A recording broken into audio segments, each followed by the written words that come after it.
Assalamualaikum warahmatullahi wabarakatuh. Yang saya hormati Bapak dosen mata kuliah Ulumul Hadis, dan tak lupa teman-teman yang saya banggakan. Di sini saya akan mempresentasikan tentang periwayatan hadis. Sebelum saya mempresentasikan, saya akan memperkenalkan teman-teman saya. Yang pertama yaitu Taufiq Rahman, saya sendiri. Yang kedua yaitu Yayan Suryawan. Yang ketiga yaitu Ahmad Rifal Ardiansyah. Dan yang terakhir Muhammad Alvin Bardani. Bismillahirrahmanirrahim. Assalamualaikum warahmatullahi wabarakatuh. Perkenalkan, nama saya Muhammad Alvin Bardani. Di sini saya akan menjelaskan tentang pengertian periwayatan hadis. Baik, rawi secara bahasa ialah meriwayatkan.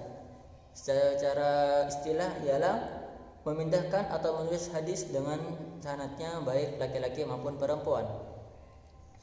Dan pengertian hadis secara ulumul Quran ialah orang yang menyampaikan hadis baik berupa perkataan, perbuatan maupun sifat Nabi Muhammad SAW. Selain dari pengertian tersebut, seorang perawi juga memiliki syarat-syarat tertentu. Yang pertama harus muslim. Kenapa demikian? Karena hadis berkaitan dengan hukum ajaran Islam. Oleh karena itu, perawi hadis tentunya harus yakin dan mengerti tentang tauhid akidah Islam. Yang kedua, berakal. Menurut pakar ilmu hadis, berakal di sini ialah berarti mampu mengetahui hal yang baik dan yang buruk. Kenapa demikian? Karena supaya nantinya bisa menjaga sanad dan keaslian hadis.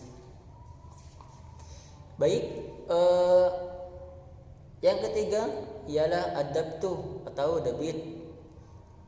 Dabit di sini berarti teliti dan cermat, baik ketika menerima suatu hadis maupun saat penyampaiannya. Yang keempat ialah adil. Adil di sini ialah yang bersikap konsisten dan berkomitmen tinggi terhadap urusan agama. Ya, mungkin cuma demikian yang bisa saya sampaikan. Berikutnya akan disampaikan oleh teman saya. Sekian dari saya. Assalamualaikum warahmatullahi wabarakatuh. Assalamualaikum warahmatullahi wabarakatuh. Di sini saya akan menerangkan tentang pengertian tahammulul ada. Al-ada secara etimologis berarti sampai atau melaksanakan.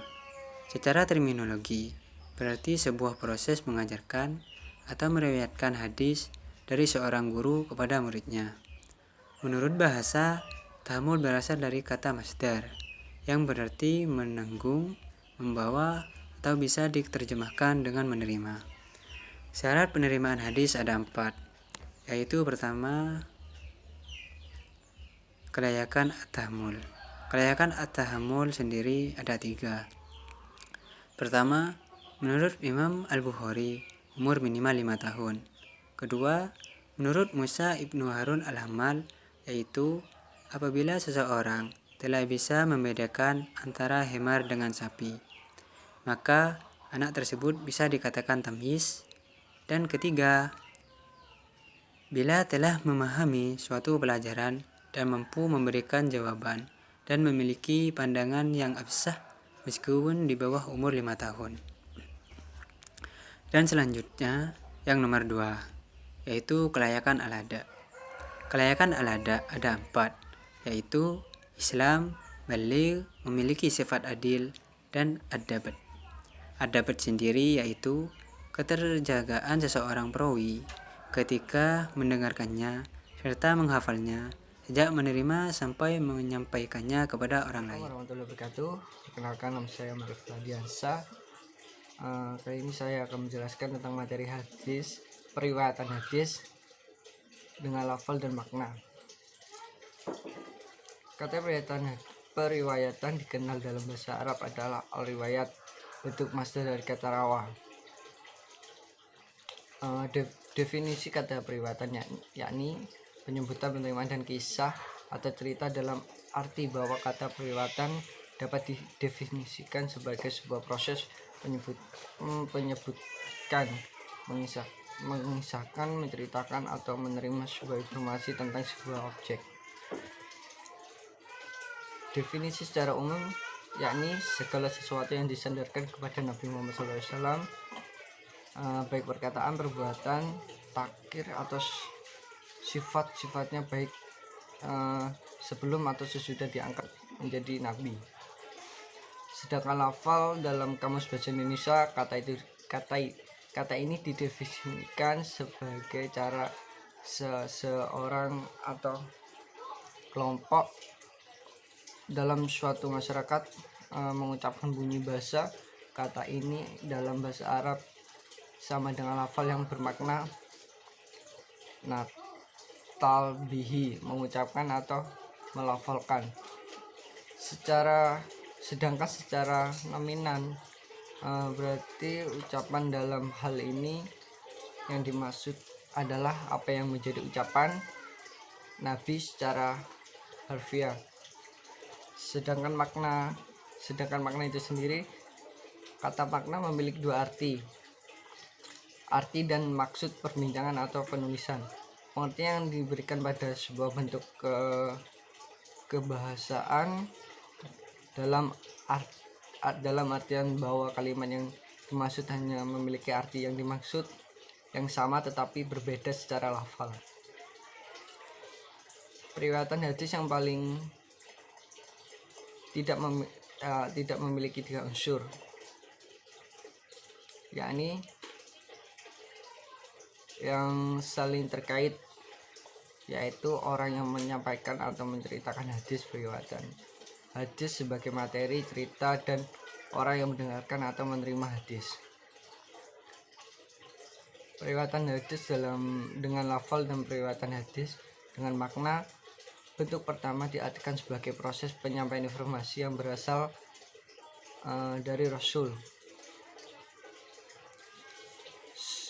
sesuai dengan apa yang disampaikan tanpa merubah lafal.